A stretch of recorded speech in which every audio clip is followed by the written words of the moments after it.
দারিদ্রতার জন্য কি আল্লাহ রাব্বুল আলামিন দায়ী নন? তিনি কেন সকলকে সমান সম্পদের অধিকারী করলেন না? এ কথার উত্তর আল্লাহ রাব্বুল আলামিন সূরা বনী ইসরাঈল আয়াত নাম্বার 20-তেই দিয়েছেন। আল্লাহ রাব্বুল আলামিন বলছেন, আমি আমার দানকে তাদেরকে এবং এদেরকে সকলকেই পৌঁছে দিয়েছি। ব্যাপারটা কেমন? আল্লাহ রাব্বুল আলামিন আমাদের সকলের মাথার উপরে রিজিককে রেডি করে রেখেছেন। মানুষ যেটা চেষ্টা করবে, যতটা চেষ্টা করবে সে ততটাই অ্যাচিভ করতে পারবে। এ কথাটা আল্লাহ রব্বুল আলামিন বলেছেন সূরা নাজম আয়াত নাম্বার 39, ওয়াল্লাইসা লিল ইনসানি ইল্লা মা সাআ। মানুষ সেটাই পায় যেটা মানুষ চেষ্টা করে। তার মানে বোঝা গেল মানুষ যতটা পরিশ্রম করবে ঠিক ততটাই রিজিক পাবে। এখনও অনেকে কোশ্চেন করবে যে কেন তিনি সমান সম্পদের অধিকারী করে দিলেন না। আল্লাহ রব্বুল আলামিন যদি সকলকে সমান করে দিতেন তাহলে এই পৃথিবী টিকতো বলে আপনার মনে হয়?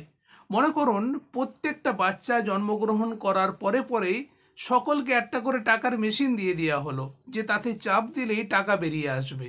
তাহলে পৃথিবীর প্রত্যেকটা মানুষ একটা টাকার মেশিনের মালিক হতো। তখন এই বিশাল সুন্দর বাড়ি আপনার জন্য কে তৈরি করত? কে তৈরি করতো এই সুন্দর তাজমহল, এই সুন্দর পিরামিড? কে তৈরি করত? আপনার টয়লেট কে পরিষ্কার করত? এই সুন্দর আরামের জিনিস, ফ্রিজ, কালার টিভি, এসি, এইগুলো কে বানাতো? সকলেই তো টাকার মেশিন নিয়ে বসে থাকতো যে আমি তো অনেক সম্পদের অধিকারী, আমি কেন কাজ করব। তাহলে এর কারণে কি হতো? পৃথিবীর মানুষ ধ্বংস হয়ে যেত। মানুষ একটা দিন পর্যন্ত বেঁচে থাকতে পারতো না। কেন? শ্রমিক হিসাবে কেউ জমিতে কাজ করতো না, তাহলে খাদ্য উৎপন্ন হতো না। মানুষ না খেতে পেয়ে কোটি কোটি মানুষ সেইখানেই মারা যেত।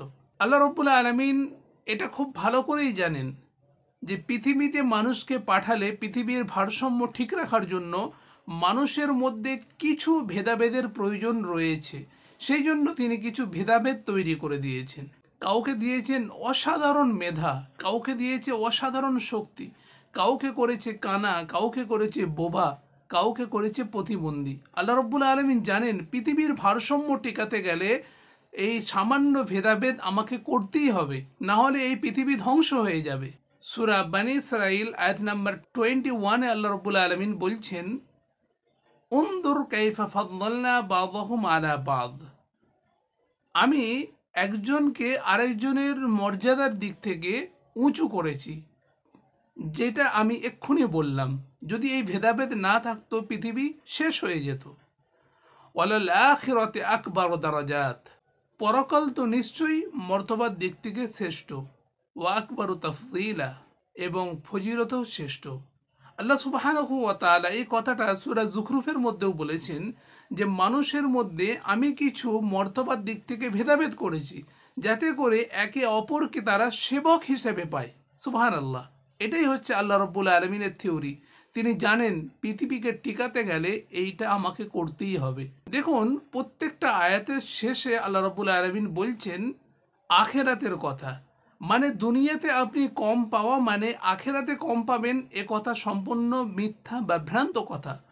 গরিব মানুষ যারা, তারা বড়লোকের থেকে 500 বছর পূর্বে জান্নাতে যাবেন, এ কথাটা হাদিসে রয়েছে। এবং সমস্ত তর্কের খাতিরে যদি মেনেই নেওয়া যায় যে আল্লাহ যদি সকল সম্পদের অধিকারী সমানভাবে করে দিতেন, তাহলে সব থেকে মারাত্মক ক্ষতি যেটা হতো সেটাও আল্লাহ রাব্বুল আলামিন কোরআনের মধ্যে বলেছেন, ওয়ালাউ বাসাতাল্লাহু রিজকা লিইবাদিহি লাবাগাউ ফিল আরদ। যদি আল্লাহ সুবহানাহু ওয়া তাআলা প্রত্যেক বান্দাকে প্রচুর সম্পদ দান করতেন তাহলে পৃথিবীতে বিপর্যয় দেখা দিত। ওয়ালাকিন ইউনাজ্জিলু বিকদারি মা ইয়াশা। আল্লাহ রাব্বুল আলামিন যতটা পরিমাণ দরকার ততটা পরিমাণ রিজিক দান করেন। তাহলে আমাদের এই কথা আল্লাহ রাব্বুল আলামিন কেন সকলকে বড়লোক করলেন না, কেন সকলকে সমানভাবে টাকা দিলেন না? আশা করি ইনশাআল্লাহ আপনারা ব্যাপারটা ক্লিয়ার করতে পেরেছেন।